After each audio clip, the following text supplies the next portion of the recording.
दोस्तों आज की वीडियो में काफी महत्वपूर्ण टॉपिक पे अपन बात करने वाले हैं। अगर पति आगे से तलाक का केस करता है और उसके बदले में अगर पत्नी 498 का केस कर देती है, डीबी का केस कर देती है या फिर मेंटेनेंस का केस कर देती है, तो उन केसों का क्या महत्व होगा। जी हाँ, क्या तलाक केस करने के बाद पत्नी के जो केस होते हैं उनका कोई महत्व होता भी है या नहीं होता है।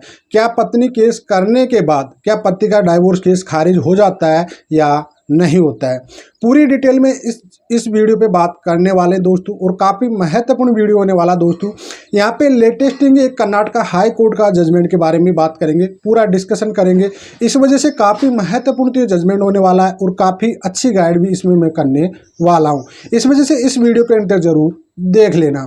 तो चलिए दोस्तों, नो टाइम पास नो बकवास, सीधा करते हैं काम की बात। मैं हूं हंस। सेकंड बात दोस्तों, कमेंट में नंबर ना छोड़िए। अगर आप मुझसे ही बात करना चाहते हो, डिस्कशन पूरी डिटेल होती है, अपॉइंटमेंट बुक करके आप बात कर सकते हैं।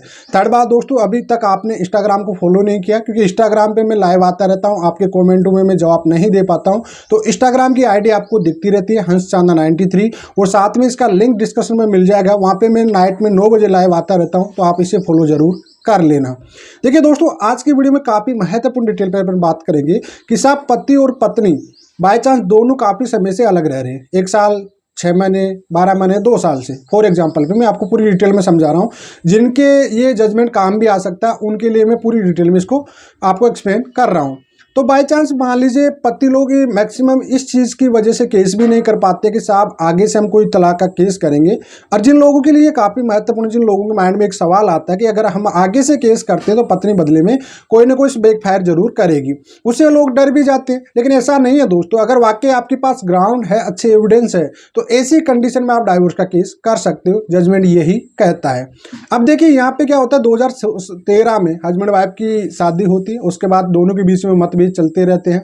ठीक है, 2018 में पति के साथ पुणे में रहता था, तो पुणे ले जाने की बात होती है। 2018 में पत्नी की तरफ से आरोप होते हैं कि साहब मेरे साथ मारपीट, घर में कुछ की मारपीट की गई थी रिश्तेदारों के द्वारा, उनके घर वालों के द्वारा। तो ये सब कुछ ग्राउंड थे उसमें। ठीक है, उसमें साथ में कहा गया था कि साहब मेरी शादी हुई थी तब तो हैसियत से ज़्यादा वही दहेज दिया गया था, सोना दिया गया था, पैसा गया था, वही जो कि एक नॉर्मली हर किसी एफआईआर में होती है।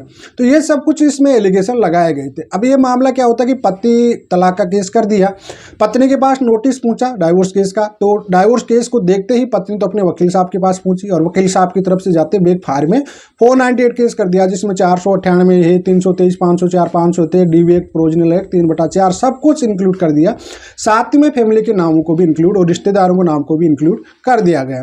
अब यहाँ पे देखिए, एक ट्रायल से बचने के लिए, या जिसका कोई महत्वपूर्ण था ही नहीं, जिसका कोई इंपॉर्टेंस बनता नहीं, जो मुकदमा बनता ही नहीं था, उसके बेस पे 482 में डायरेक्टली एफआईआर के बेस पे पति इसे क्यूसिंग कराने चला गया हाई कोर्ट में। जी हाँ, अब हाई कोर्ट क्यूसिंग कराने पहुंचा पति, तो वहां पे दोनों का आर्ग्यूमेंट हुआ, दोनों की सुनवाई की गई हाई कोर्ट में। और यहाँ पे वन सिंगल बेंच जस्टिस की साहब की, जी हाँ, सिंगल बेंच जस्टिस साहब की यहाँ पे सुनवाई कर रही थी। और साथ में जब देखा गया कि जो एलिगेशन थे वो एक तरह से स्पेसिफिक एलिगेशन नहीं थे। जी हाँ, आपको पता है 8 फरवरी 2022 को ऑनरेबल सुप्रीम कोर्ट का एक जजमेंट आया था, कसकंजा Sonam versus state of Bihar का। उसका हवाला देते हुए कहा कि साहब जब स्पेसिफिक कोई एलिगेशन है ही नहीं परिवार और रिश्तेदारों पे, तो इन पे किसी भी तरह का ट्रायल नहीं चल सकता। जी हाँ, इनका नाम आप इंक्लूड नहीं कर सकते बिना वजह से। फॉर एग्जांपल पे स्पेसिफिक रीजन मतलब कभी डोमेस्टिक रिलेशनशिप उनके रहे नहीं बीच में कभी भी, जहाँ पे वो घटना बता रही वहाँ की कोई मतलब है नहीं। ठीक है, तो झूठे बिना वजह से उनको हरासमेंट कभी भी नहीं किया जाता। स्पेसिफिक कोई कारण नहीं है उनके पास, प्रॉपरली कोई एलिगेशन एविडेंस है नहीं। और जितने भी आरोप प्रत्यारोप पत्नी की तरफ से थे वो प्रतिशोधगी मतलब बदले की भावनाओं में थे। वहाँ के सबूत किसी भी प्रकार के पत्नी के पास नहीं थे। जी हाँ, इसको मद्देनजर रखते हुए पति की तरफ से हवाला दिया गया कि साहब पत्नी एक बैकफायर की गई है और एक प्रतिशोध की भावना से हम पे केस की गई है, जबकि इस तो कोई मुकदमा बनता ही नहीं है। जी हाँ, पूरी तरह दोनों पार्टीज को सुना हाई कोर्ट ने, और उसके बाद इसकी जो 498 की थी उसको खारिज कर दिया, मतलब क्यूसिंग कर दिया गया। जी हाँ, अब यहाँ पे आप समझ लो दोस्तों कि अगर पति आगे से तलाक का केस करता है और पत्नी बैकफायर में 498 डीवी केस का करती है और वाकई उसमें आरोप लगाती है ओनली, ठीक है, एविडेंस वगैरह कुछ भी नहीं होता है, तो मतलब ये समझ लो कि वो केस चलने वाला नहीं है, उस केस का किसी भी प्रकार का कोई महत्व नहीं है। इस केस का टाइटल नेम है दोस्तों N G, others of state of Karnataka 8 April 2023 का जजमेंट है। जजमेंट काफ़ी महत्वपूर्ण है और बहुत ज़्यादा जरूरी है। अब देखिए, पत्नी यही सबसे बड़ी गलती करती है। मैं कई बार कहता रहता हूँ, इससे ऐसे कई वीडियो लाया हूँ मैंने कि अगर पति आगे से डाइवोर्स का केस डालता भी है और उसके बाद अगर पत्नी दहेज फेस केस करती है तो उनका कोई महत्व नहीं होने वाला। कई ऐसे जजमेंट आते रहते हैं और उन पतियों के लिए भी काफ़ी अच्छा एक मोमेंट मान सकते हो, एक अच्छा चांस मान सकते हो कि भाई वो डरते रहते हैं कि साहब हम तो कुछ कर ही नहीं सकते, पत्नी कहीं लंबे समय से मायके रह रही है, कहीं भी रह रही है, साथ भी नहीं रह रही है, तो ऐसी कंडीशन में हम क्या करें। उनके माइंड में कहीं सारे सवाल आते रहते हैं। तो आपको डरना नहीं है। आपको वाकई अगर आपके पास सेपरेशन का टाइम बना हुआ है, मेंटल क्रूरटी आपके साथ हो रही है, तो आप इसमें डाइवोर्स का केस कर सकते हो। जी हाँ, आपका डाइवोर्स का केस एक्सेप्ट होगा।